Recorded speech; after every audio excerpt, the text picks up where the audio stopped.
Here we go once again, it's on. It's G-Lew back dipping in the danger zone. And all I wanna do is just bang the song. From the midnight hour to the break of dawn. Come on, we in the all blue S50. Blue lights in the dash got me looking real crippy. But I represent the brick city. From the William E. homes where the homes ain't pretty. I'm a bad boy, nothing like Diddy. More like Pac, so the pop stars dig me. So the cops wanna get rid of me. But they can't, cause I keep a lot of bread in the bank. And I'm all the way legit. All I do is push rhymes, I ain't push weight since 06. I'm in the mix like a DJ. Shout out to the homie Maniac, he put the track on replay. Only G shit is all that we play. For the homies in the hills, all the way to the PJs. Tell the DJ to play that song by G-Lew. This the EP 1122.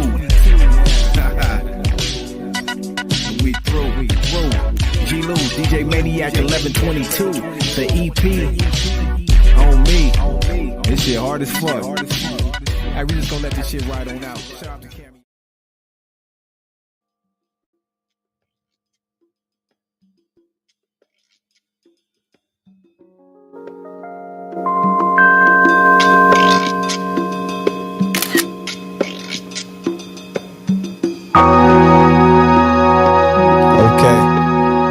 Welcome everyone to the G-Lew Show After Hours Live, Friday nights. Sponsored by Street Level Clothing. Shout out to our producer, DD Hairston. Tonight, we have a very, very special guest. Honorable man, a double O, triple OG from the OC, Orange County, representing Anaheim. And we're going to bring him in with no further ado. Ladies and gentlemen, we have our very special guest, Joseph Valadez. He is here.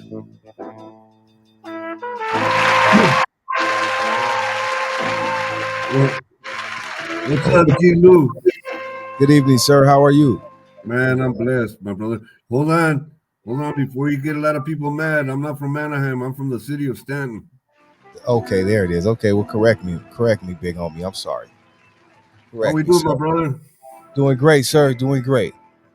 But representing the OC all as well, right? Of course, always. You there know we the deal. That's what's up. It's an honor to have you here tonight, sir. Been looking forward to this interview. Shout out to my girl Priscilla who made it happen, and shout out to DD Hairston as well. Before we get started, Joseph, because man, you have an incredible story, sir.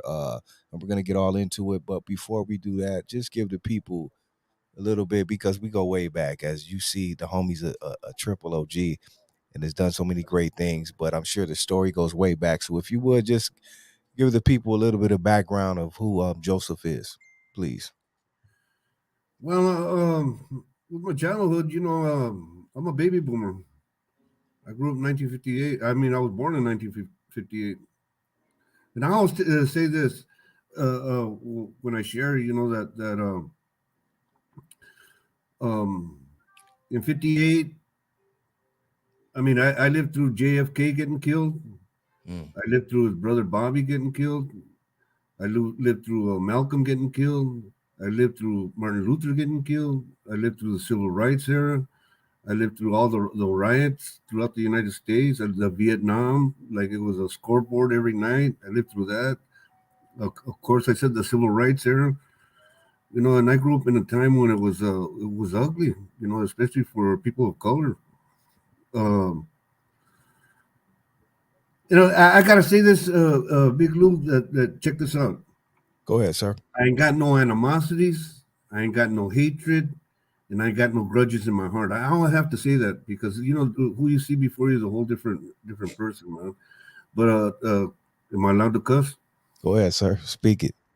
Well, don't get it fucked up, man. I don't forget. Don't get it fucked up. When people come and tell me about some bullshit, don't get it fucked up. Again, I ain't got no hatred. I ain't got no animosities. I ain't got no grudges against anybody, man. But I lived through that shit, so don't sugarcoat that shit, right? I grew up in a predominant Mexican American working class poor neighborhood. My parents were hardworking people. They instilled into me good morals and ethics, man, and values. And I always tell people, look, man, what I did is no reflection of my parents. even though they, by today's standards, they would have been put away for child abuse. Right. That's But everyone's era. that's a different era, man. Yeah, Everybody got it in my good. era. We got our Everybody ass got it beat. good then, and that was part of the norm, Right. But nobody put a gun to my head, and nobody twisted my arm. I did the things that I did as a kid, trying to fit in. At an early age, I started getting arrested when I was 11, 12, 13, 14, 15, 16, 17, and 18. I went through in and out juvenile facilities here in Orange County.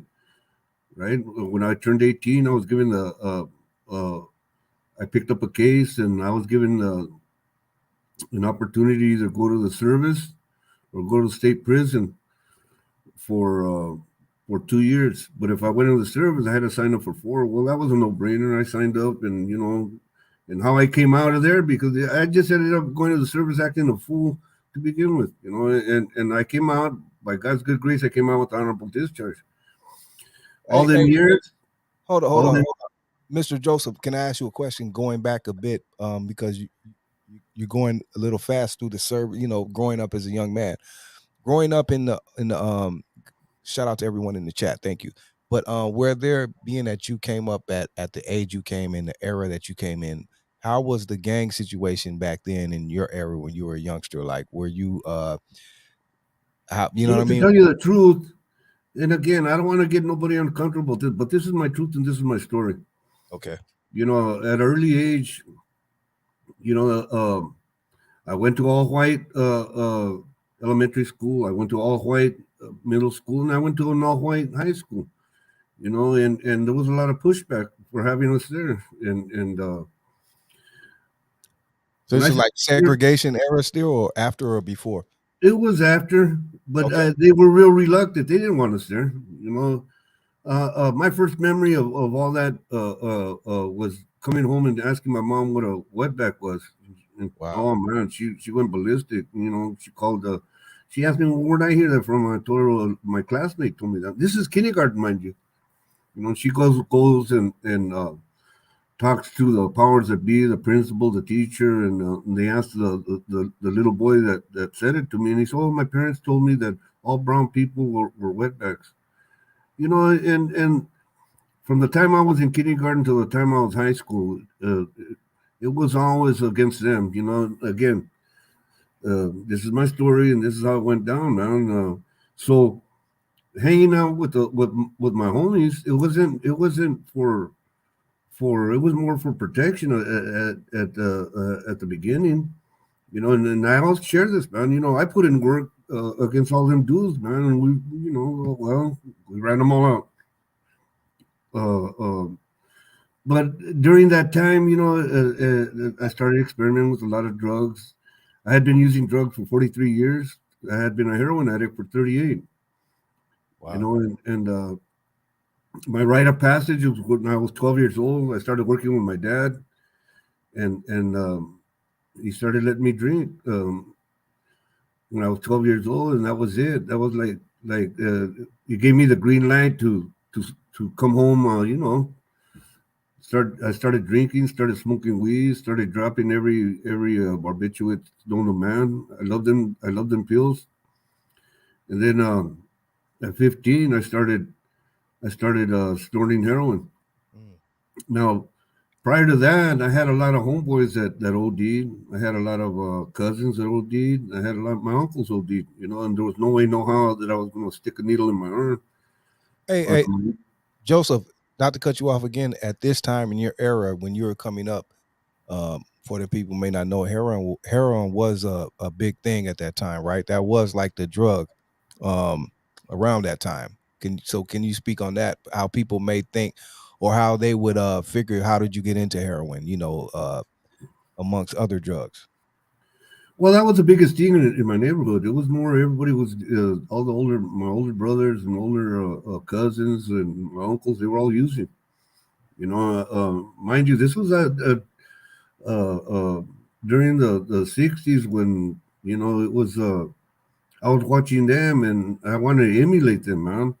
I wanted to be, because I seen what they had nice cars. They had all the women hanging out with them, and I wanted to be like them. I wanted to hang out with them. And I started hanging out with the older homies when I was early, and they were always telling me to get the hell out of there. But and but I did have presence of mind not to. It was okay because I started snorting heroin when I was 15. It was okay because I wasn't sticking needles in my arms, and but I did, you know. And my story is that I didn't get strung out when I was in my neighborhood. I got strung out when I was in the service. Mm. You know, I hear a lot of not to cut you off again, but I hear that's why I spoke on this in that era in that time frame, because it was a lot of soldiers going to war and whatever and coming back. That was a big thing, right? When they came back, they were hooked on heroin I had a because lot of homies that came back, and we like to say that they left their mind back in Vietnam, man, because they were Vietnam, in that's where it was combat. at, huh? What was it about Vietnam? Like that's where it was or what? Because it seems like that's the heroin era where a lot of people came back, a lot of soldiers and the drug was heavy and coming from over there right at that time.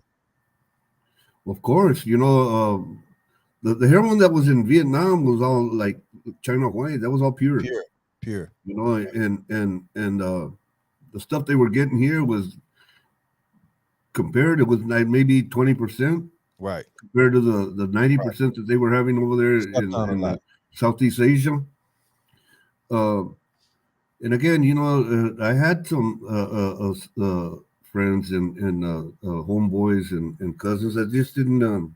They left their mind there, man, and they came back and the whole the whole being sent there. We know now that the majority of the population that were fighting in Vietnam were people of color. My black, my African American brothers and Hispanics were the biggest population of combat troops. Now Right. everybody else was in support, but the main combat troops were all people of color. And speaking on that, is it not funny, but it's weird that, like you said, those were the ones that were on the front lines, but here back in America, their rights were barely had any rights right at that time. But you could go to the war and fight, right, and be on the front line.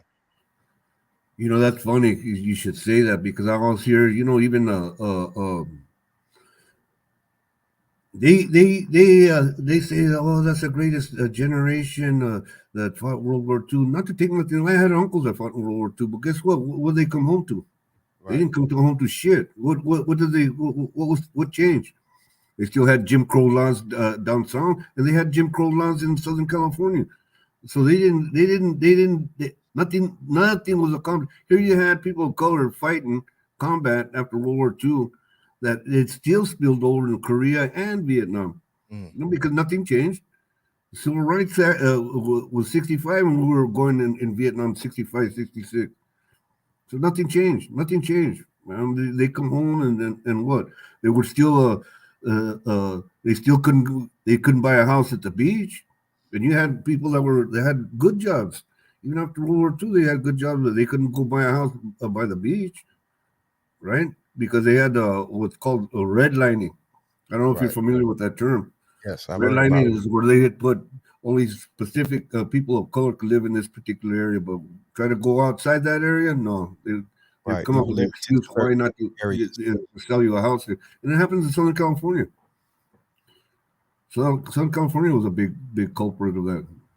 Do you think being with all of this happening and soldiers coming back home with like you said nothing or whatever to show for, or and then add the fact that a lot of them were excuse me, addicted to maybe heroin or dabbling with it, do you think that made them more want to do it more? Like, oh, I don't have anything, like, do you think that made people want to do the drugs more, or maybe like, hey, like didn't care anymore, like, hey, I come back home to nothing, let me just do this? Or like, what was the attitude of most of the soldiers or people coming back home from the war? Well, think about this. Think about this. What changed? Even after Vietnam, what changed? Nothing. When it comes to systematic racism, when that term barely came out, and you think about it, so here you are, you're a Vietnam vet, and let's say the only thing you go to maybe is use your GI Bill to go to college. Well, what's gonna change? When it comes to hiring, let's say the police department, any police department, I don't care what it in Southern California, whether it's the fire department, police department, who were on the hiring boards? Who hired? Who did the hiring? I'm sorry, but they were all white. Wow. So of course, oh, you didn't meet the criteria or whatever. Bullshit. I always tell people, look, man, I'm not into get backs. Just make whatever. It doesn't matter. Make the hiring, make the your workers a reflection of the demographics, right, of wherever you live at.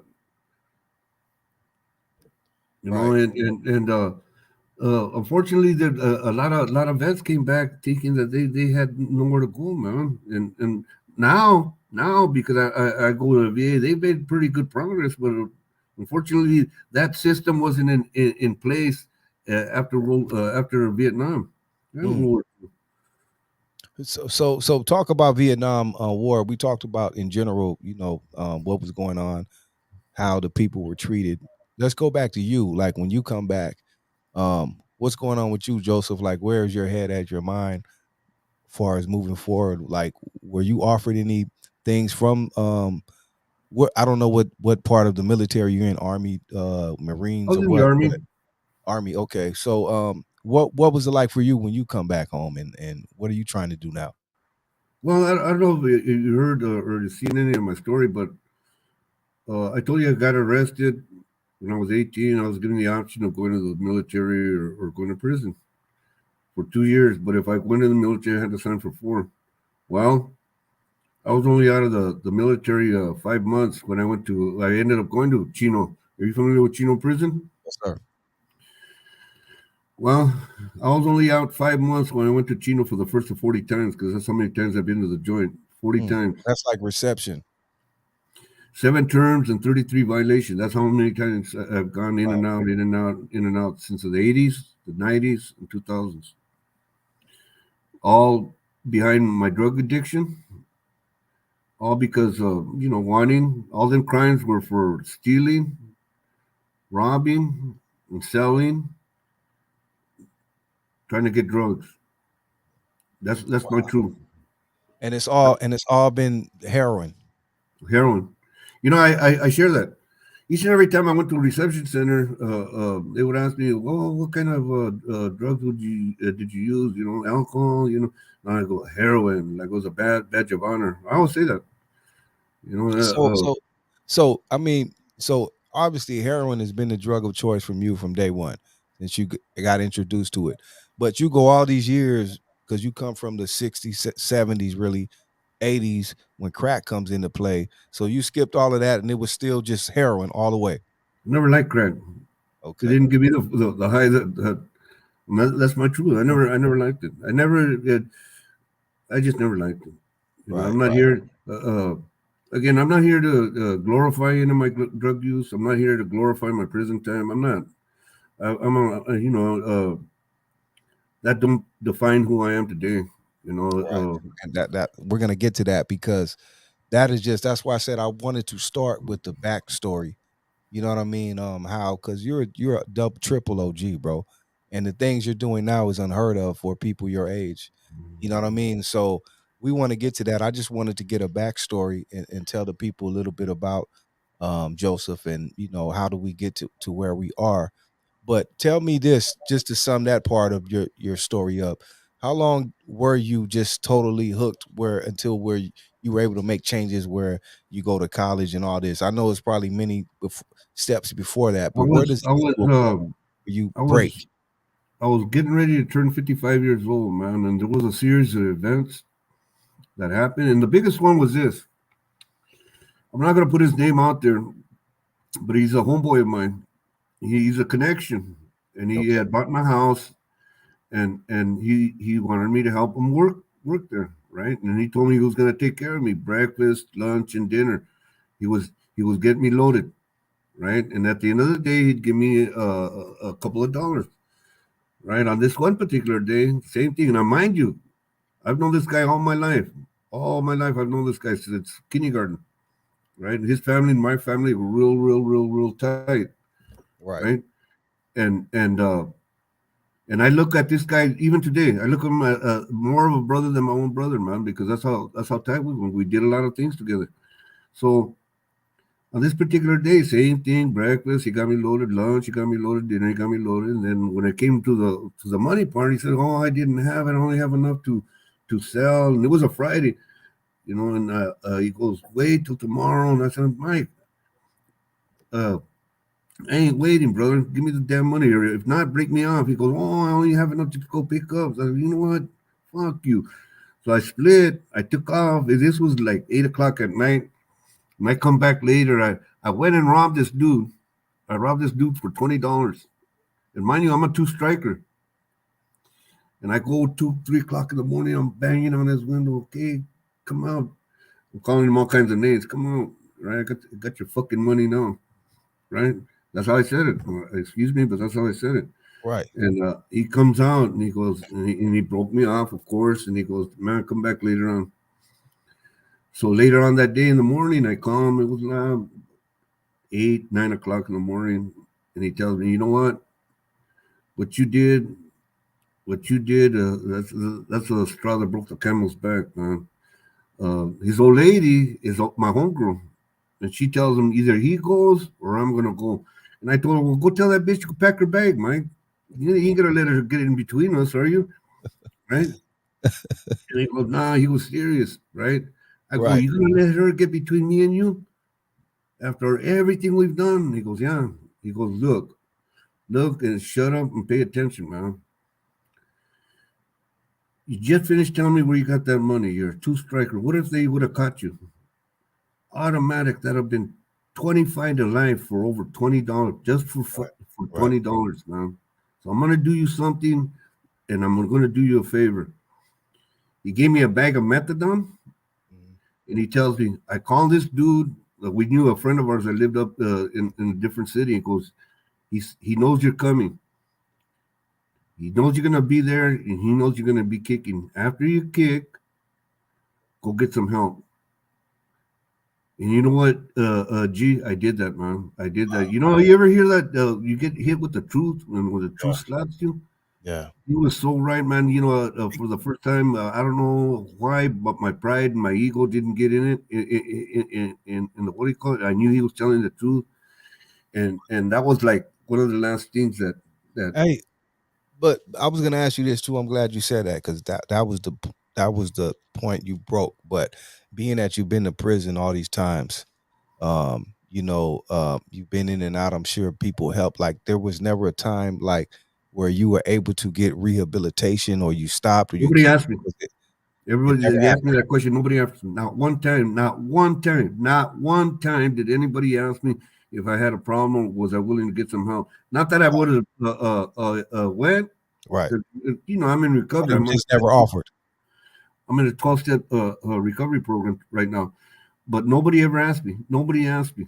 No, not Wow. that I would have paid attention, but it would have been nice to have the seed planted. Nobody ever Right. asked me. Nobody. Wow. And so when he hit me with the truth, I did that. I did that. And I Wow. went to kick. For the second time in my life, I kicked. Now I had been married and I had been separated, and when we got married, um, I had kicked. The first time in my life I kicked out, and I've kicked heroin maybe 30, 40 times, all in the county jail or in a state prison. But after a week of arguing with the old lady, I got loaded. But that's another story. But that was the second time in my life that I kicked out in the streets. And when I finished kicking, 6 days later, I entered the Salvation Army. And for that, I have to give a shout out to the Salvation Army of Anaheim, the Adult Rehabilitation Center. Then please save my life. Definitely shout out to Salvation Army. That's what I was gonna get to next. How I want to ask you how because I never thought of Salvation Army in that light, but how does Salvation Army be the ones that come in and step in and change your life for the better? Well, when my homie was giving me the methadone pills, and he was telling me after you kick, go to a rehab, and go get right, brother, because I can't see you being locked up for 25 years. So I did that. After I kicked, I started calling all these rehabs. I called one. Actually, I called 6 different rehabs, and none of them wanted me. Either wanted cash, or they wanted insurance, or the scholarship beds, which are for free, had a 2 month waiting list, and I didn't want to wait no 2 months. I wanted to go right then and there. On the 7th try, I called the Salvation Army, and they said, "Sure, come on in, but you have to wait 6 days." So that's why I called April 16th, 2013, my clean date. And on April 21st, 2013, I entered the Salvation Army with 6 days clean. That's what's up. That's a beautiful thing. We got to give love to Salvation Army because So they saved my life. Yes. Because again, I didn't know Salvation Army did, those type of things. I just know Salvation Army in the front with the bell and we donate or whatever. I hadn't known that either. To my homeboy told me. He said he had told me about somebody that he knew that had gone through there and that was doing excellent because of that program. That's beautiful. So can you give light to more of that, what the Salvation Army program does for people who may be interested in that? Oh my goodness, it's like, give some love to Salvation Army, please. Oh man, then people were above and beyond, man. I knew it was a faith-based program. It's faith-based. Okay. They talk about the Bible, but over there, the Bible they use is a recovery Bible, right? And it clicked more with me because it how it related in recovery. Now, I hadn't been to church in 40 years prior to that. I hated God. I hated the whole religious thing. How can a loving God kill my homeboys? How can a loving God OD my uncles and my cousins and all that? So I didn't. As far as now, I grew up as Catholic, and even then, after I started working, I didn't have to go to church no more. My mom didn't make me go to church no more. So right. But you can say you blamed God, like you really hated God. Oh my goodness, I hated that. I hated the whole religious thing, man. I thought it was a crock of shit, to tell you the truth. Right. And then how do you have 400 and some different Christian denominations that all talk about the same Bible, right? But the Salvation Army, they put it in a better light for me, man. What was it about them that made you look at it different? What did they do? Oh, the way they explained it, man. And then everybody, I always share this that when I first went in there, man, they gave me this one guy gave me a big old hug, and now in reflecting on that, it's like he knew that I was messed up. He knew that I was messed up, and he was giving me a hug to just tell me it's okay, man. It's okay. Come, just stay here, And I stayed there a year. Actually, I stayed there 366 days there, and you know what? I always tell people because of that program, they helped me rewire my thinking, if that makes any sense. Right. And the everybody there, they have classes for drug abuse classes, relapse, reentry, all the classes that they have, and they have a Bible study, and it was all of them, and to the point, to the point that I left there. I went there April 21st, 2013. I left there April 22nd, 2014. I still go back every Wednesday. Not to say that I pull that in a bag of chips, that or look at me because I do this or I do that. I don't, man. I don't broadcast. I only say that because I'm so appreciative of them people helping me understand that the help that they gave me, and they took me in when nobody else wanted me. That for me, you call it whatever. I call it God working in my life, helping me. He knew how tired I was. I love how you give respect and show love to them, man, because that's important, bro. Especially the people who really made a difference in your life. That's beautiful, man. Do you think you personally will ever like maybe it's already in the works, I don't know, but definitely a book and maybe even a movie or Brother, you know, I've been asked. You know, to tell you the truth, I'm too busy right now, trying to finish what I'm doing, and I don't know. Maybe it might cross my mind if it could be put in a positive light. Sure, you know, because the things I do today, man, you know, it's it's mind-boggling. I would have never thought. And mind you, and I barely touched over that because again, I don't like to glorify my drug use. I don't like to glorify my prison time, but I was one of them knuckleheads that didn't play along good with others. So right, California prison system has special timeout places for guys like me. You right. know, and to tell you the truth, to tell you the truth, that's where I read.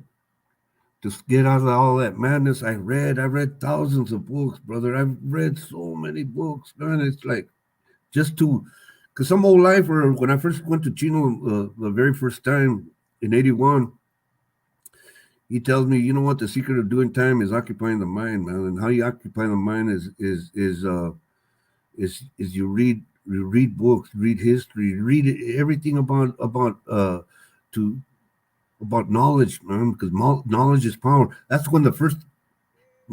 That's how funny my God is. That's what he puts that guy in my life to tell me that knowledge is power, right? And every time I got busted, I would read books, read books. You'd be surprised the amount of books I've read. I've read all kinds of different books, uh, uh, from Greek mythology to all the mythologies, as a matter of fact, to all the classics, all the European classics, all the American classics, poetry, history, Ho. psychology. Speaking on books, Joseph, sir, big homie, can you tell the people, since you've read so many great books, I love to read too. Is there one, maybe even two books you would encourage anyone out there listening right now to read? You If know you could what? pick maybe one or two. There was one. There was one book that I liked, um, in particular.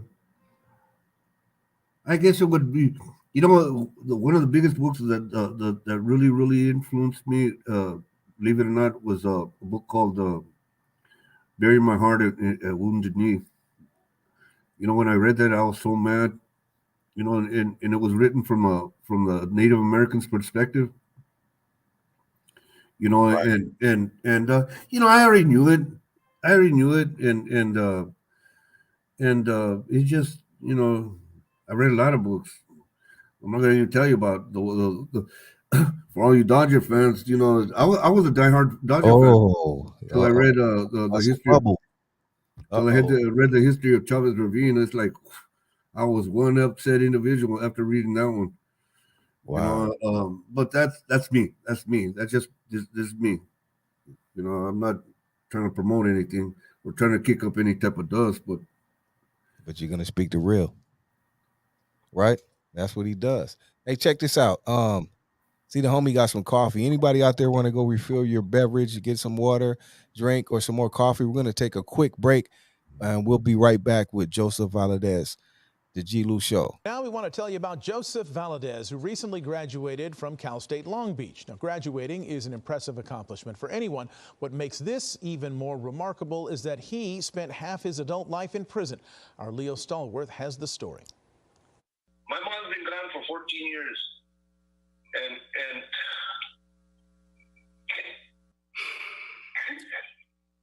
she never gave a whole fuck. Joseph Valadez wishing his mother, Anita Valadez, could have seen him recently graduate college at age 62. For years, Anita horrified watching her son spiral into drug addiction, gang violence, prison, and homelessness. Yet he says despite all that, his mother tried to inspire him. This tweet of Joseph holding his degree in sociology from Cal State University, Long Beach, going viral. She always told me that I could be something. Joseph sobbing with pride, knowing he's honoring his mother's belief in him getting a degree. She said I was smart. She never gave up hope on me. Joseph's triumph is a true story of redemption. At age 11, he became strung out on drugs, spending more than 30 years of his life behind bars. On the brink of death in his 50s, he had an awakening. I got tired of sticky needles in my arms, Leo. I got tired of waking up sick. I got tired of wondering who the hell I'm going to go beg, borrow, and steal to get a fix. Joseph deciding to get clean. That's the Salvation Army Adult Rehabilitation of Anaheim. Honoring his mother, enrolling in college, struggling through 6 years of grueling coursework, finally earning a degree. If my story could motivate somebody, so be it. Joseph is hoping a drug addict will watch his story on Eyewitness News and take to heart these words of wisdom given to him. Joseph, the amount of energy you put into using drugs is the same amount of energy you put in all aspects of your life and your schoolwork. And you know what? They weren't lying. Joseph has applied to graduate school at Cal State University, Long Beach. If accepted, he's hoping to earn a master's degree in social work. Hello, I'm Mark Brown. Get more great aid. But the Salvation Army, man, they saved my life. Just a prison guy crouching in front of the university side. When this hit viral, I sat and I cried for about an hour, man, because of all the texts, all the tweets, all the Instagram posts that you helped my brother, my sister, my dad, my girlfriend, my boyfriend go to rehab, or the same thing going back to school. If it takes my story to motivate, it takes my story to inspire, and if it takes my story to give somebody hope, so be it. I know God's working through me to help convey that message. Yes, there it is. We're back. We're back with Mr. Valadez. How does it feel, man, watching? I mean, it has to feel proud. I don't know what the feeling is, but to go viral, and not only viral social media, but to be on Channel 7, bro. And I've been on all of them, man. All the Kelly local Clarkson. Like, dude, you're a star. You know, and just like I told everybody else, man, it wasn't my intention to go viral. You know, in all actuality, and this is my truth. The day that I was taking that photo, I tell the kid, I talk about it. I tell the kid, look, man, I want to take a photo. I woke up that morning because I knew I was going to have this photo shoot with he was going to my graduate pictures. I want to do it a certain way, right? And he goes, okay. He goes, and then I took off my robe. I said, look, man, I'm going to take off my robe. Don't get scared, because you know, when I took off my robe, okay. See, because think about this. This was my whole intention. I had this vision in the morning, man. I go, what if I had just took a picture without anything, without the cap, without my degree, and just stood there like I'm sitting kicking in the corner with my homies? The perception of people is going to be negative. Oh, it's just a prison, old fart posting a picture. But that perception changes when you put a cap on and you put the what do you call, right? With a degree. And my thing was my fuck you to the system. Fuck you guys. All the years you try to keep me and hang me in them fucked up prisons. Fuck you. How you like me now? And I did it with honors. That's my truth. Right. That beautiful. Was like my fuck you to the systems. You know, that's beautiful. Hey, hold on, Joseph, if I can, let me ask you this. How did you even the thing about going to Cal State, like, after not only you getting sober and kicking a, I don't know how many year addiction, right? For you want to say, I want to get up and go to college. Like, how does that happen, bro? It's a funny thing you shouldn't say that, because my intention was not to go. I had after I got the Salvation Army, there was a lady there. God bless her. She planted the seed, because remember all them times I had been to prison, all them times I had never ever thought of using any of my benefits, right? When she had asked me if I had an honorable discharge, and I go, just so happens that I do. How I did that is beyond that, because I got in trouble. I got in trouble when I was in the service, and they wanted to put me in the army prison because I was acting like a fool, right? And she goes, when I just got off the phone with this guy, a VA rep from Long Beach, and he said he told her that there was a lot of programs that were available for returning vets, because remember that you had Iraq and Iran, Afghanistan going on at that time, and there was a lot of programs open for honorably discharged vets. And I go, yeah, I got one. She goes, well, go get your discharge, go to Long Beach, get plugged in. Then I want you to call these veterans outfits in Orange County. And I did that. And while I was there, I signed for all kinds of stuff. And I spent all kinds of programs. And one of them, they gave me 2 years free rent when I left the Salvation Army, right? And part of the criteria to stay at that place, the veterans house, is I had to either be a full-time worker or a full-time student. And the counselor, the VA counselor, was asking me about if I ever thought about going to school. And I go, well, hell yeah. Many times I used to sit in the 6x9s wondering, play the woulda, coulda, shoulda. I wonder what would have happened if I'd stayed in the service 20 years. I wonder what would have happened if I had gone let me ask you this. How were you? Because I didn't ask you this. How were you in school when you were in school before you got into all the shit? Like, were you a good I had good grades. I say that in that video, man. And not to say I got any animosities. I was given 3 aptitude tests in high school at 3 different occasions. The first one, the first counselor told me, Joseph, you scored high on the aptitude test. You could be a good mechanic. The second one tells me, Joseph, you scored high on the aptitude test. You could be a good construction worker. And the third one tells me, Joseph, you scored high on the aptitude test. You could be a good landscaper. All honorable professions. And not to take nothing away. They really are honorable professions. But never was I encouraged anytime in high school or any time to go to that I have the capacity to be a doctor or a lawyer. Nobody ever told me that. Nobody in high school. Nobody told me that. Right. Okay. So going back forward to when you started going to Cal State Long Beach, which wasn't your intentions. Like, how did you get in there, and how did you get to? Well, I started off in community college. From there, okay. After seeing the VA guy, he advised me to go to Orange Coast College in Costa Mesa here in Orange County, and I went there. And I went there for 3.5 years. I had a hard time with beachy algebra. Algebra almost killed me, man. I almost quit. I feel you. You cannot get a. I never ever took algebra. Never. I flunked 4 different levels of algebra while I was over there. That's why it took me a little longer. But I stayed. My sponsor yelled at me one time because I would always, every Saturday I go to this meeting, and I would snivel about that damn algebra, how it was kicking my butt. He pulled me out after the meeting. He goes, Joseph, when you were sick and strung out and you wanted a fix, did that stop you from getting loaded? And I go, no.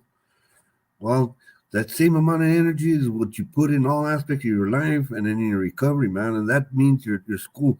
Apply that same mindset and you'd be surprised what happens. And I did.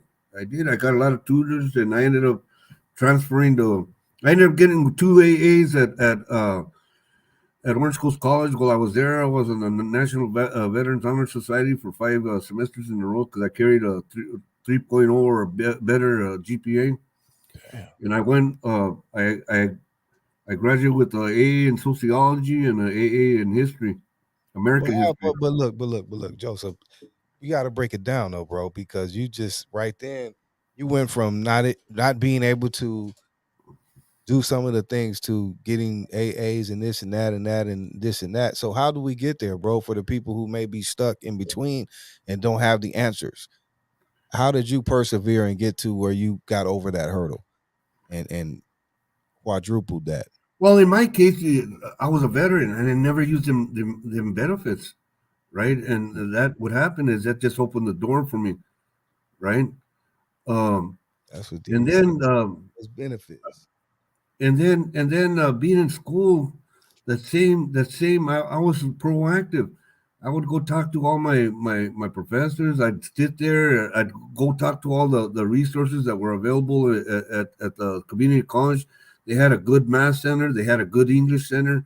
I was weak in all them two things, and I put in a lot of work there. I had a lot of tutors. At one point, I had while I was at community college, I had 3 tutors a week that were teaching me algebra. Oh man, I used to have a lot of mad tutors because they would have to tell me stuff over and over, man, and I still wouldn't. I was one of them hard-headed Right. individuals that you have to tell me 5 or 6 times, and maybe, just maybe, I might get it, Right. right? But I utilize every resource. There's a lot of resources, especially now in community college, and especially now in the university level for formerly incarcerated students. I want to say a shout out if you're thinking about going to school. Look at your local community college and find out what organization is available for formerly incarcerated students. Don't have that because for a lot of years I had that mindset. Look, who's going to hire me, or who's going to let me go to school? I got 27 felony convictions, and there's no way, no how somebody's going to let me go to school, much less get a job. Bullshit. You might have to jump a couple more hoops. You Right. might have jump a couple more hoops, but anything is possible. Anything is possible. I know because I hang around with a lot of positive people doing positive things today that are worse off than me, that got a worse story than me, and now they're all productive members of society.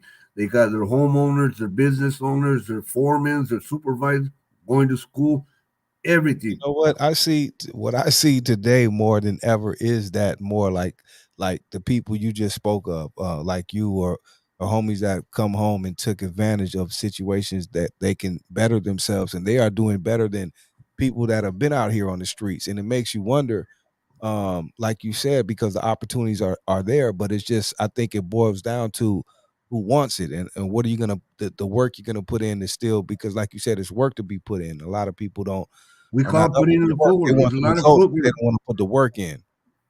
Well, fortunately, we know that especially in the inner city and the barrios, man, there's like people they feel trapped. They're running around with the homies doing what they're in. It's all fine. I ain't got nothing against that.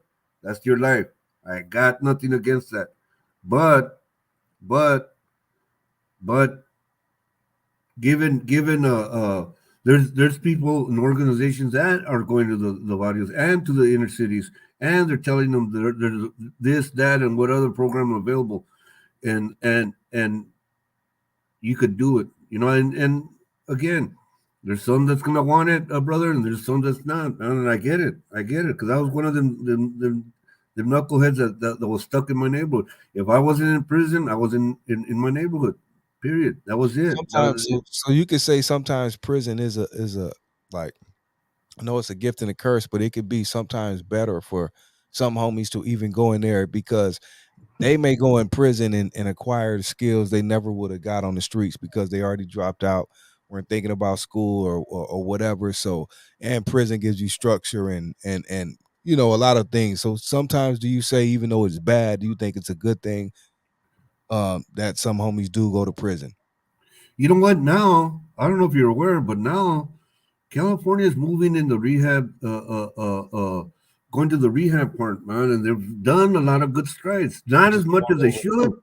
Which is long overdue, right? man. If it, now again, not that I would have did it during my era, but it would have been nice to know that it was available. Now there's a lot of programs. Now you're getting a lot of men and women coming out with degrees from Yeah. prisons that they're offering college courses in Yes. prisons. And most of the prisons in California. And if not, they'll get you a correspondence courses or what have not. You That's a know, beautiful thing. That's what I'm saying. That's a beautiful thing, because there's so many homies that are coming out now, better men and being productive, like you said, getting in unions or whatever they need to do, and becoming real successful, more so than people that are out here on the streets already. You know what I mean? So I I'm just work with trying to right, weigh that out.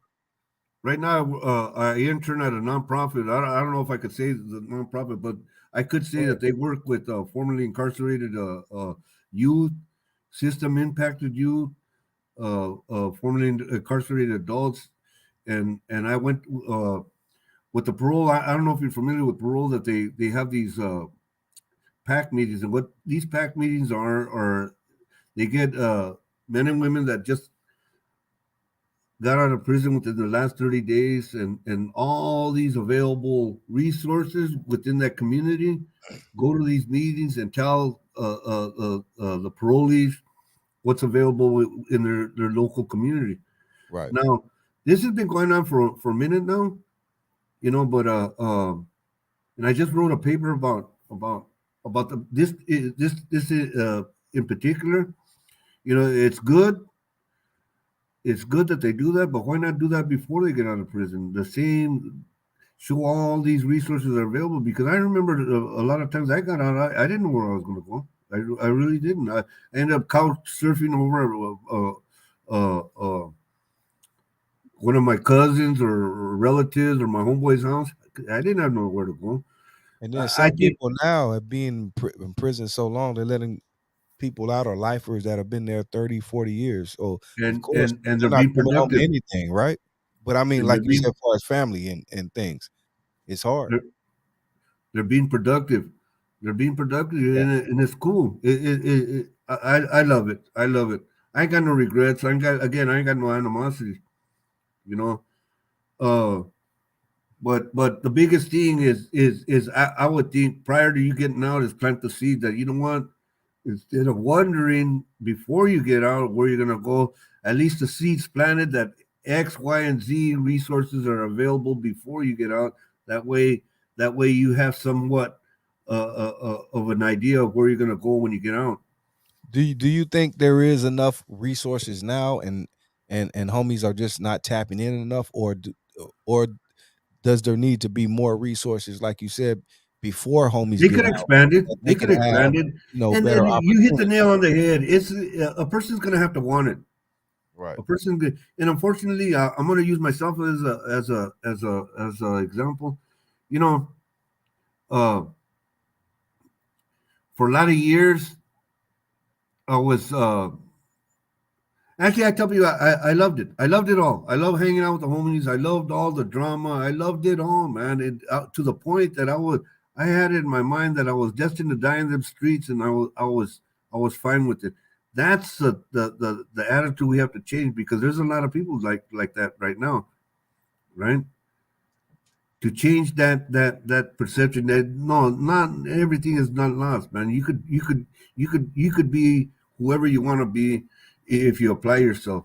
And it goes back to what you were saying. They have to put in the footwork, right? And you could lay it out for them. Look, man, you go here, you go there, you can do this and do that, man. We'll help you, but But they you gotta have want to it. have you have to help yourself. Yeah, they gotta want it. You have to make the first step. They gotta want it. Um, going to going to school has opened my eyes on a lot of things, man. I thank God for my undergrad. I did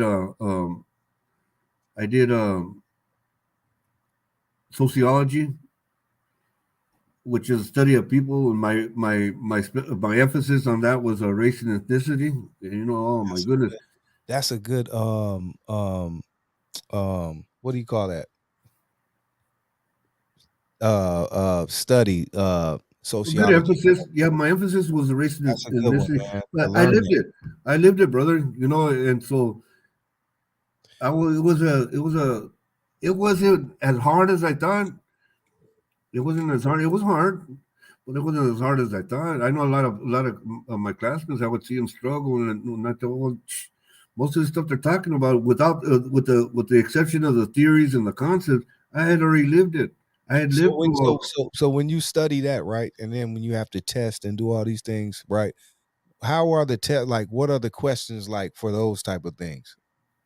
Well, they Sociology. were usually multiple choice, but there was a lot of writing. Like right now, right? I'm currently. I don't know if I told you.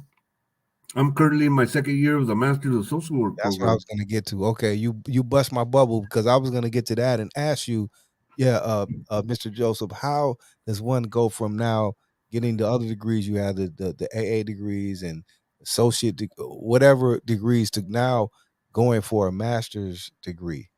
and getting accepted in that program, or however steps you took to get there.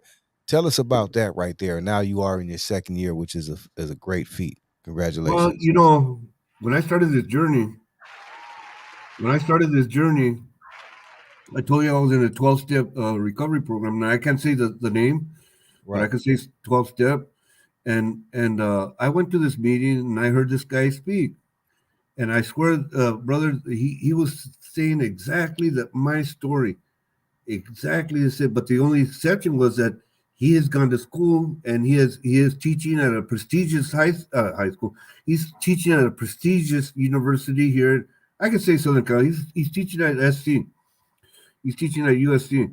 Right. And from the day that I met him, he's been my mentor. And when I graduated my undergrad, at Cal State Long Beach, I wasn't gonna apply for the masters. I really wasn't. But he told, nah, man, look, blah blah blah blah, apply, man, apply. You know, you could do so good in this particular program, man. Your life experiences, man. Okay, I'm gonna do it. And when I did it, when I applied, that's when a little bit after is when my story went viral. Okay. So when it went viral, I was waiting, and then somebody had told me, and I gotta be honest. Somebody told me, well, why wouldn't they accept you now? After your story went viral, there's no way, no how they're not gonna accept you because that would be bad publicity on the university. You know what? In all honesty, and I excuse my language, that really fucked me up because I started thinking, well, that's not right, you know. Because look, I didn't tell you this part. Okay. When I started this journey, with my educational journey, I was looking at it from this way. All my life, I lied. All my life, I cheated. All my life, I connived. I did every ugly thing to get loaded, and sometimes I wasn't nice about it. So when I started my educational journey, I said to myself, you know what? I was gonna sink or swim on my own merit for the first time. For the first time in my life, I was gonna do everything the right way, and I have. I've done everything I've accomplished. I did it on my own merit. So when the brother told me that, it really fucked my head because I said, well, no. Did you get it? Am I coming in on my own merit, or is it because of the publicity? So of course I'm calling everybody. I called the shot callers who's running that program. I got a hold of them and I told, look, man, I do not want to get in because of the notoriety. I want to get in because of my own merit, man. I refuse to step over anybody just because of the publicity. If I didn't get in, okay, cool. I'll try next year. But if I got in my merit, cool. Explain to me how come. Oh, and they went on. I went on and they showed me step by step why I got in. And it comes to find out because I had been going to the Salvation Army every week and mentor, because I mentor the guys over there. Okay. And then I'm in a 12-step program. I had been going in and out of a juvenile facility here in Orange County. I had been doing that for over 5 years. I've been going to rehab for over 6 years and talking about the 12-step program. She told me, man, see all this. There's a lot of kids that don't have that. Just because you have a work, that's not part of the what we're looking at. Your work is fine, but where are you working at? Are you working with adults, aging adults, youth? We're looking at that, right? So, hey, okay. 1,200 applicants for 100 seats, and I got one of them. Out of them 100 seats, only 85 were distributed to other universities.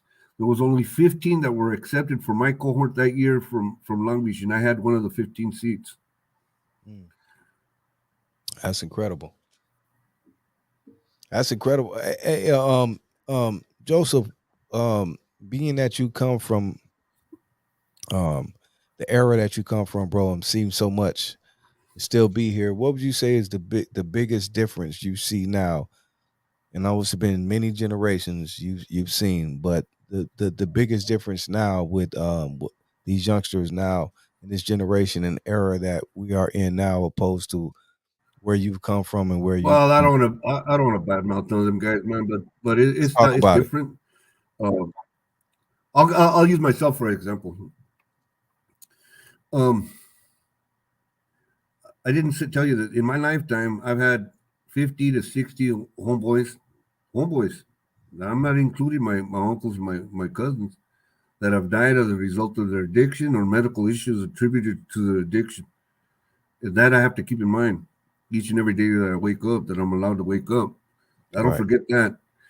But the other thing is some of them guys that passed away, I could get busted and I would call them up and they, look, man, I just got cracked. Don't worry, man. I'm gonna go down there and I'll have so and so put whatever amount on the books, you know. And all them guys are gone, huh? You know. And there was like a loyalty with us. You know, I think now it's more, you know, it's different. It's different. Yeah. You know, because I would hear a lot of times. Especially in recovery, I would hear that every once in a while. Well, your friends don't care about you when you're busted. I don't know who you hung around with, but I had a lot of homeboys that would take care of me while I was busted, right? And it's because of the things that we did as kids. All them guys are gone. All them guys are gone. That was another reason, a big reason why I decided nobody's, or they're doing life. I write about 4 or 5 of my homeboys right now that are doing live, and hopefully I'll be able to see them, you know, sometime before I get called. Right. You know, I don't want to forget and have them know that, you know, I'm here for them. You know, I got much, but I send them what I could send them. But the biggest thing is to remind them, man, that they're not forgotten. That part. I'm glad you said that, man, because they need to know that. So shout out to all the homeboys locked down. Well, the other thing is this too, brother. How about this?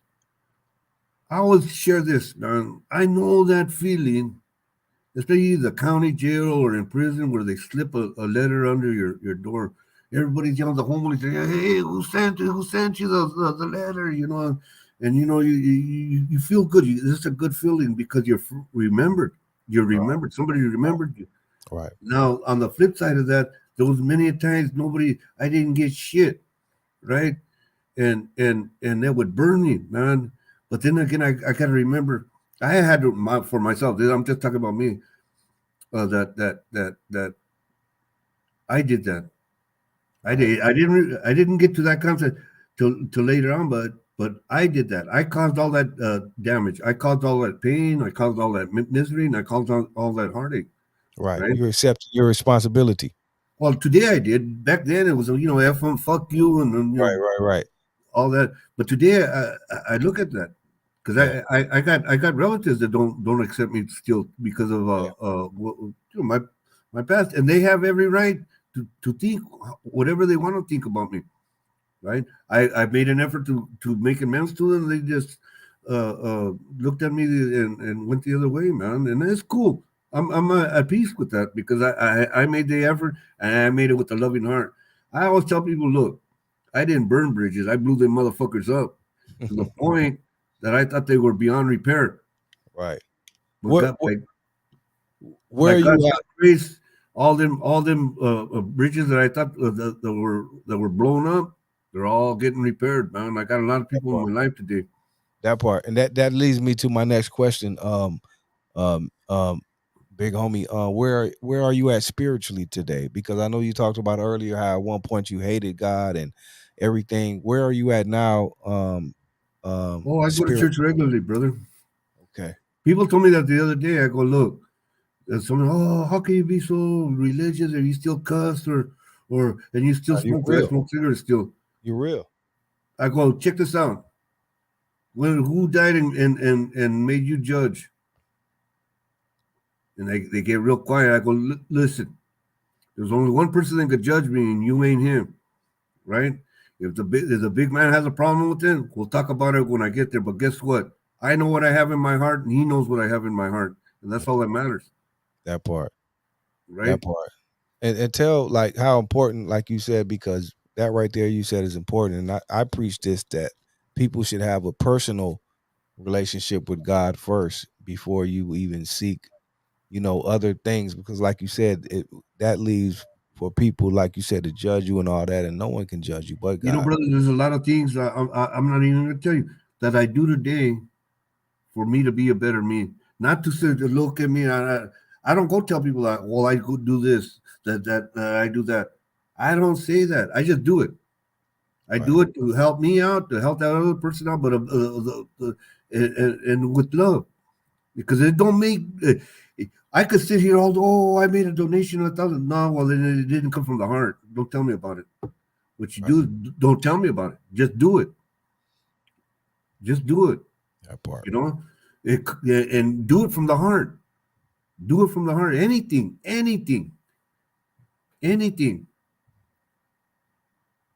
That part. Man, what? So tell me this. Like the homie just said right there, he's busy finishing up his master's degree. What are your plans, man, when you reach this feat or height in your life where you go from where you've been, bro? I mean, to now achieving a Hey, master's I'm laughing degree, because I'm going to run this by like you. the lottery, man. Like, what are your plans after that, man? I'm going to run this by you, so check this out. You can relate to this. Okay. With that Masters of Social Work program, what that entitles is I'm going to be a therapist, right? Beautiful. And how about this? We know in the Hispanic community, and I hate that word, we know in the barrios and in the inner cities, mental health is looked at as a stigma. Yes.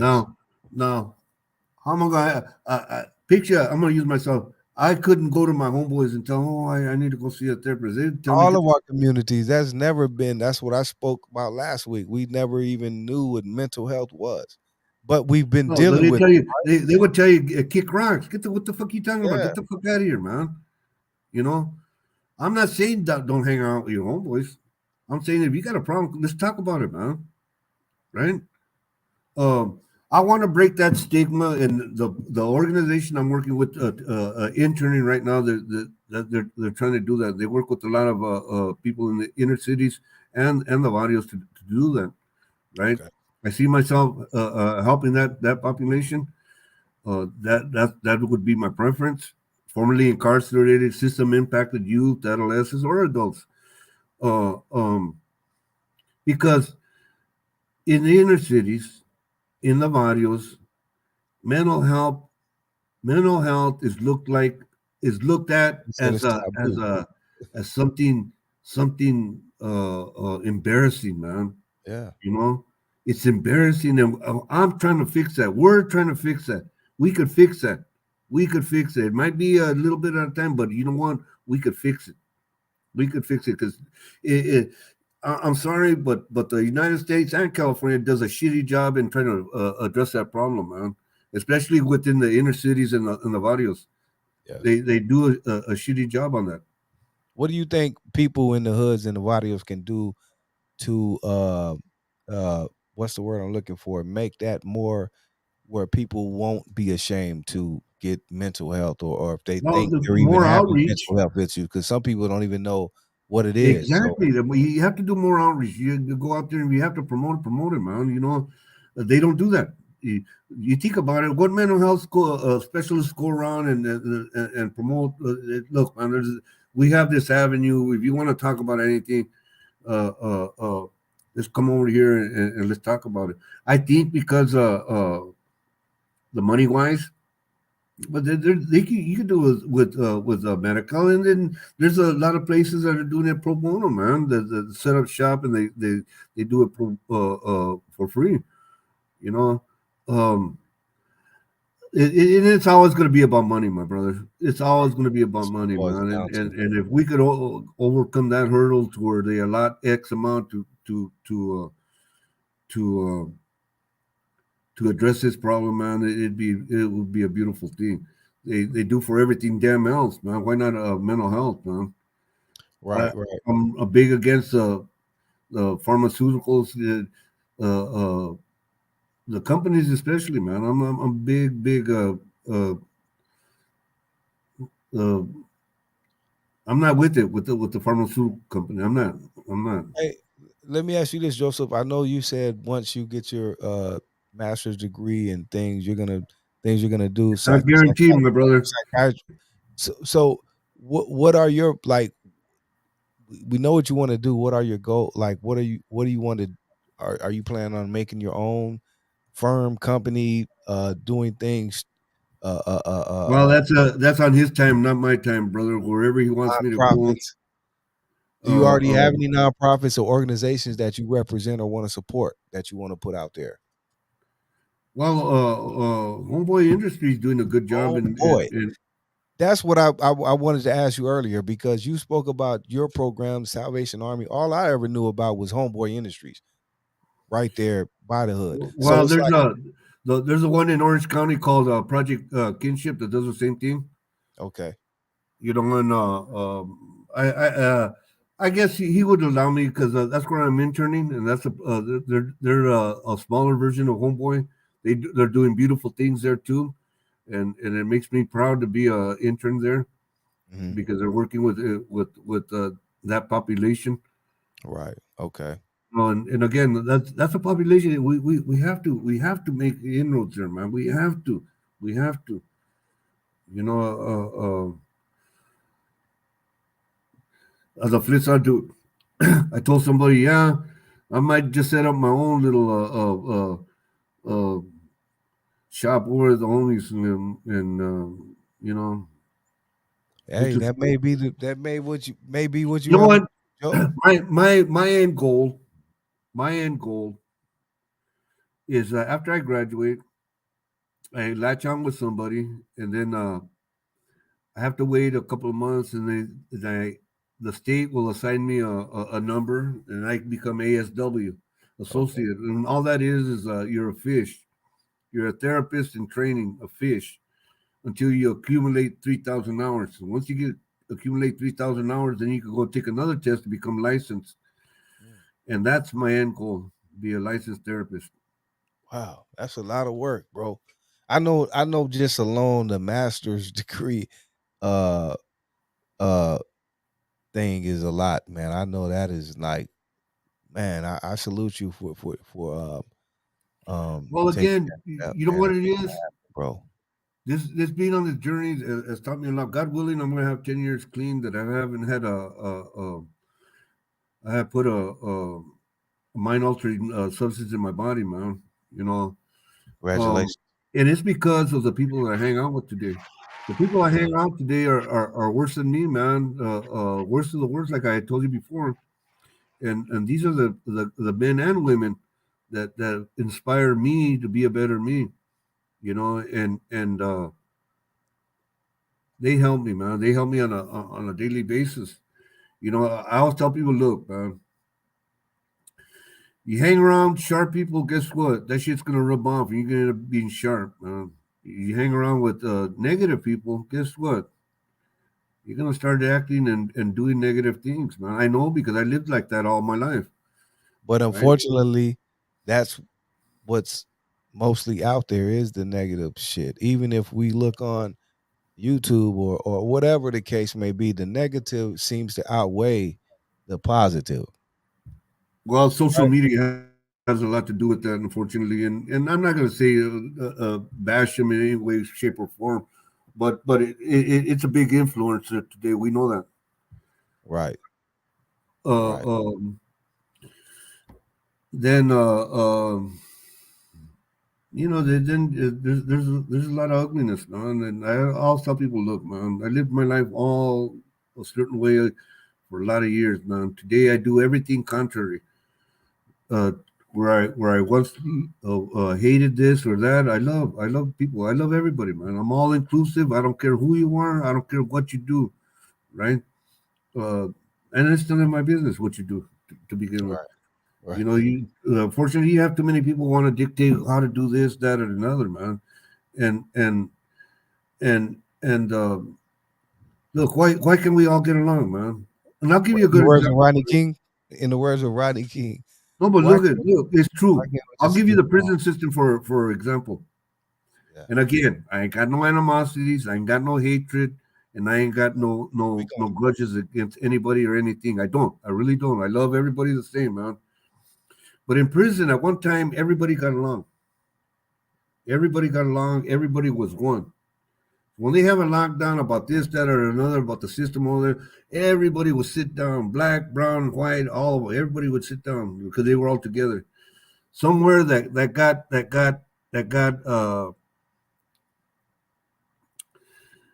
well, the California system thought it was easier to control them if they would break them apart by different races, and then from there it took off to where the ugliness that you have in it, even as we speak, right?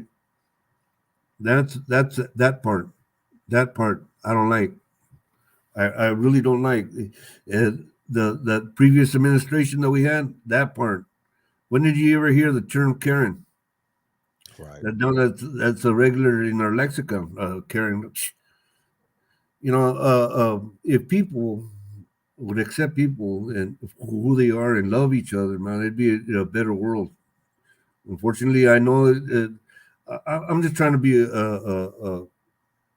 however I leave this world, I'm going to leave it in a better way than when I got here, man. In some capacity.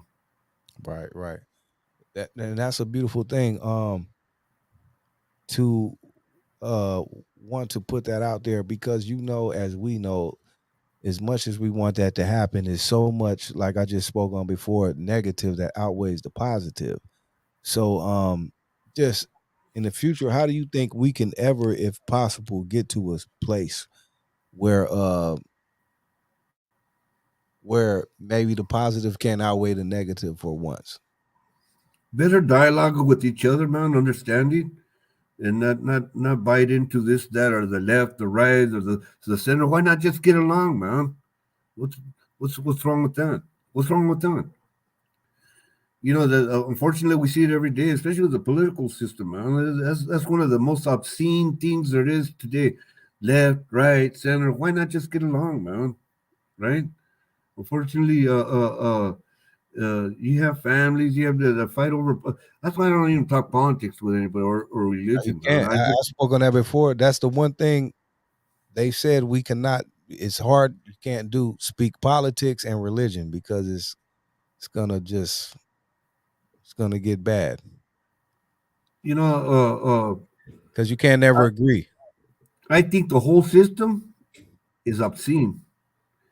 That's not what the way that we're supposed to be founded, or whatever the founding fathers, or whatever. That's not the way it was supposed to be, man. It's so corrupt right now on both sides. It's so corrupt. It's so corrupt. It's sad. It's sad because they don't think about the people. It's supposed to be about people, democracy. And that's not like that at all, man. They're worried about money and getting reelected, and that's it. The people's needs are put to the side. Of course, they'll sit there and talk about good one. Bullshit. Both sides. The whole political system. So If where? I have my way, I'd fire them all. Hold up. I'm glad you spoke on that, Joseph. I know you just said we don't want to talk politics, but where are you as far as the politics concerned? Like, do you endorse any certain one? Do you even believe in the politics, or where are you at with that? They're all full of shit, to tell you the truth. Okay, there it is. All of them. All of them. There it is. All of them. There it is. All of them. Myself, but that's my opinion, man. They've gotten away so far from what they're supposed to be doing. It's obscene, man. Think about this, really. Do you know the amount of money that was spent on the last general election when Biden and Trump were fighting for who's going to be the president? No. Think of all 50 states and think of all from all the county, from the county to the presidency, almost $1 trillion that was spent on re-elections. $1 trillion. Wow. Wow. I can't fathom that fucking idea. I can't fathom that damn idea that amount of money was just spent on all these officials to try to get elected. It's fucking it's insane. Wow. That could have gone to a lot more worthy causes. What? I don't know, but it could have got more than a lot worthy causes. Yeah, hold up. Let me speaking on that, causes, worthy causes, money. It's people now in the world that are billionaires, right?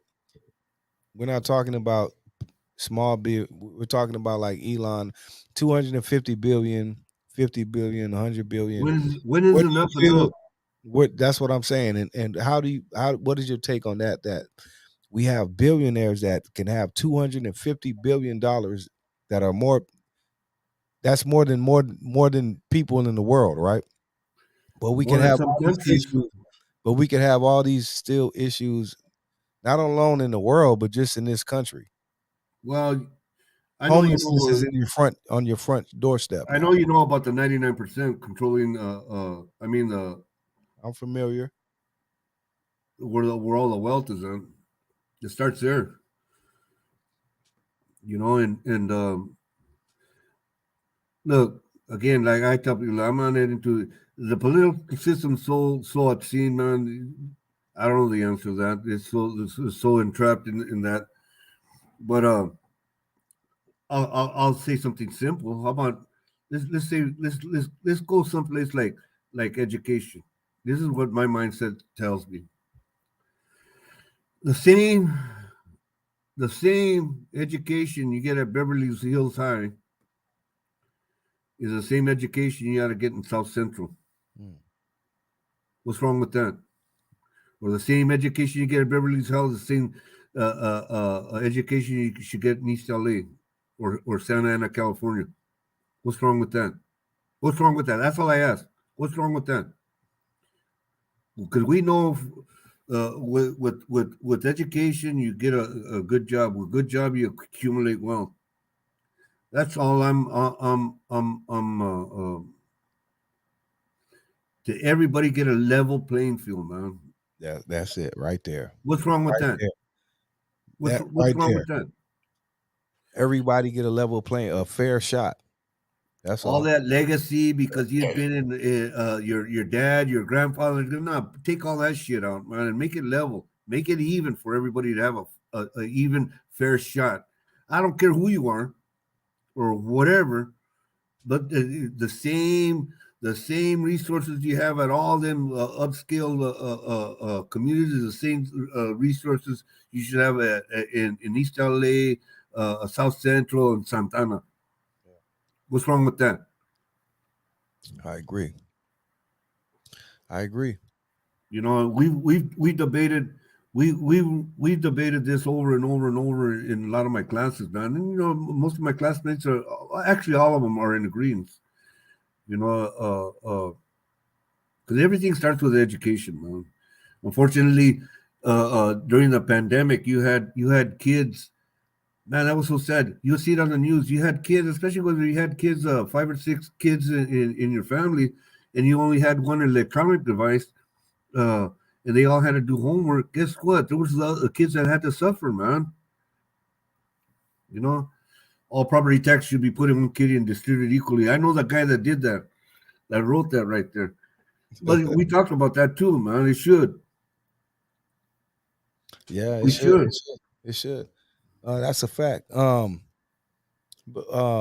Joseph, before we go, because I don't want to, I know we've been here for a minute. I hope we answered all the questions and we got everything out that we needed to. If not, Joseph, let me know. But I want to let me give a shout out to Project Rebound and Project Underground Scholars. Those are if you make it to in the CSU system here in California, if you make it to university, they'll help you with all resources and getting books, tuition, anything associated with going to school. They'll help you. You know, there's California state system has 23 universities, biggest university system in the United States, and there's 14 Project Rebounds undergrad scholars at these different universities. 14 so far. They're trying to get it at all 23. They're working on it. That part. And shout out to the Brownie Sense of Orange County. Those are a lot of good homies of mine that are on that car club. They do a lot of community work. That's another thing that the perception of car clubs that back in the days, especially car clubs of color, people of color, they look at us in a negative light. But these guys in particular, they give out scholarship funds. They do a lot of community activism. They do a lot of giving back to the community, toy drives and what have not. And they're just among many that are doing that, changing that perception that people have had for a lot of years. Right. Shout out to Denise Castillo. She said that's family. And also Lorena, she said, Joseph, thank you. And Denise said, where's Steve? He's at home. Oh, he's at home. Okay. Okay. So anything else like Joseph, like for the people who want to get in touch with you, who want to reach out to you, how can they do that? Well, I mean, they hit me up on my email, joseph.m.valadez@gmail.com. That's cool. Or joseph.valadez@student.csulb.edu. No, you know what? I want to thank you, my brother, for having me. I want to thank you for putting this out there. I want to congratulate you on all that you do, and I wish you luck in your future endeavors. Thank you, sir. Mainly, if anything else, man, I want to give again anybody. If my story is motivate somebody, if my story inspires somebody, if my story gives somebody hope, so be it, man. I want to do that, and anybody that's been in my shoes, doesn't matter who you're from, where you're from, where you grew up, man. If you're just in my shoes, don't settle, brothers. Don't settle. Yeah, it was a lot of hard work. I'm not gonna sit here and tell you different. It was a lot of hard work, but um, it's satisfying, real satisfying, man. And again, I love the things I get to do today. I help a lot of people, and I would have never imagined. For a lot of years, brother, I had a hardened heart. But I got a lot of good words in my vocabulary today, and these are some of the words that I've got today. Perseverance, compassion, empathy, and above everything else, love and love for my fellow human being, man. That's beautiful. And for a lot of years, I didn't have that, and that's beautiful, homie. It's hanging out with guys like you, brother, that's opened my heart and made me really see the light, and I thank you for that. Beautiful, bro. Man, I thank you, Joseph. Like I said, I was looking forward to this interview, and it was everything I expected. I hope that we were able to reach people tonight and help them understand about love. You know what I mean? And there's too much hate, brother. There's too much hate, man. And you know what? It saddens my heart when I see a lot of gang violence. You know, it really does. Because it just makes me think, well, there's no hope. And there is hope. There's always hope. There's always hope, and there's people willing to help you if you go and do the footwork. Yes, it is. So again, I'm glad you were able to come tonight, bro, and just spread this love, homie, and everything you did. It's a lot of people that are gonna take this interview, bro, and appreciate it, man, and maybe change lives, bro. Hey, but you didn't tell them. You didn't tell them my undergrad degree that I made straight A's for 2 semesters in a row, and that I made the president's honors list and I made the dean's list because I finished Tell- with the You just with the- told him. with the. I made the president's honors list and I made the dean's list because I finished with a 3.67 GPA. And right now I'm currently at 3.5. Yeah, it slipped a little bit, but God willing, 2 weeks ago, I signed up for my last semester in the Masters of Social Work program. Wow, dude. So God willing, and this May coming, I should graduate with my master's. Who'd have thought? I would have never thought. Yeah, that's incredible, bro. Let me leave you with this one last thing, brother, because I know it's getting. Go ahead. I always reflect on this. Go ahead. I always reflect. One day we were in a garage at my homeboy's house, right? And we were getting loaded. I just finished doing a good one. And then whammo on TV. You ever remember when them dudes in Hollywood were blasting all them cops? Yeah. The Hollywood Hollywood shootout. The Hollywood shootout. Well, we were watching it live. We were getting ready to watch a Laker game, right? And we're watching it, and we're on a good one. We're all talking about, oh man, that's how I want to be remembered. You never give me a live copper. Yeah, and then one of my homies says, "Yeah, that's what a good on my gravestone. You'd never give me a live copper." And one of my other homeboys said, "Yeah, he died with guns blazing. I want that on my epitaph, right?" And I said something stupid to the same thing. You know, there was 6 of us there, and 5 of them guys are gone, brother. And all I want on my epitaph is it says that he was a good man. Wow. Right? Wow. You know, because that's the life that I've been given today, and if I could have that simple thing put on my gravestone, then I did what I was supposed to accomplish. Yes, sir. Yes, sir. Joseph Valadez, thank you again. Incredible episode, man. Hey, thank you, brother. I thank you for coming on and sharing your story, your experience, and just your time with us, man. I thank you, brother, for having me, man. And Yes, if sir. nobody's We got to do it again soon. anytime, maybe after the master, if nobody's told you today that they love you, my brother, know that I did. Man, thank you, brother. I appreciate it. You have a good evening, brother, and God bless you, huh? God bless you as well, bro. Thank you again. Tell the people again where they can follow you one more time. Oh, he left. But follow him at Joseph Valadez 369. I'm not sure, but I'll have it in the description. With that being said, we are out of here. Check out DD Hairston tomorrow night. Conversations in the Hookah Lounge, and then Sunday night, me and my girl Nay Love will be here for Oldies Rule Forever Sundays. With that said, much love. Good night. We're out. Peace.